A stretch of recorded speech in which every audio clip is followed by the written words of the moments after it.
Dr. Starr, my name is Tom Hearn. I'm from the son at Walt Whitman High School. I really appreciate you making the sacrifice from being with your own family tonight to spend time with us here to answer our questions. I wanted to talk to you about athletic trainer staffing at the high schools. The high school athletic program represents a great opportunity for learning, for social and emotional learning, but it also represents the occasion, probably the greatest risk of personal injury to students. And athletic trainers are a great way of managing that risk. I think experts say that if you can't afford to have athletic trainers, you really can't afford to have an athletic program.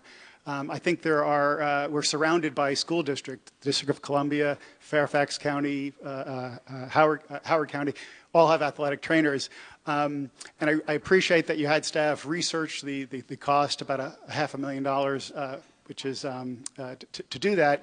I'm just wondering, is it possible, given the flexibility that the Board of Ed and you get once a budget has been approved, that I know that the athletic trainer funding wasn't sort of part of the proposal that was made, but given that flexibility, whether or not between now and July, so staff can continue to look for ways to economize, frugal procurement, to find the money. I think we ended this last year with a surplus that, in retrospect, if you sort of look backwards, we could have afforded the trainers this past year.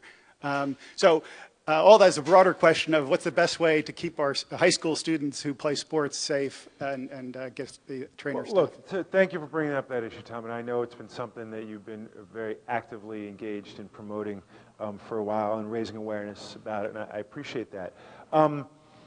So we have put money in our budget for baseline testing, right? We have been taking some measures to increase, our efforts in this regard. We're not going the athletic trainer route.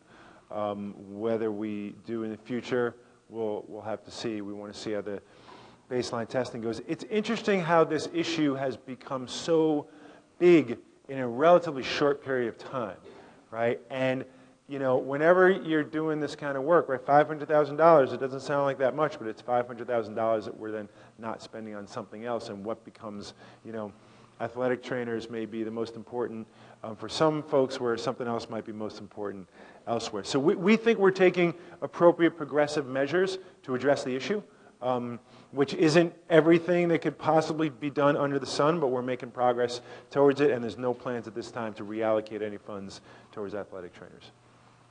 Tomas.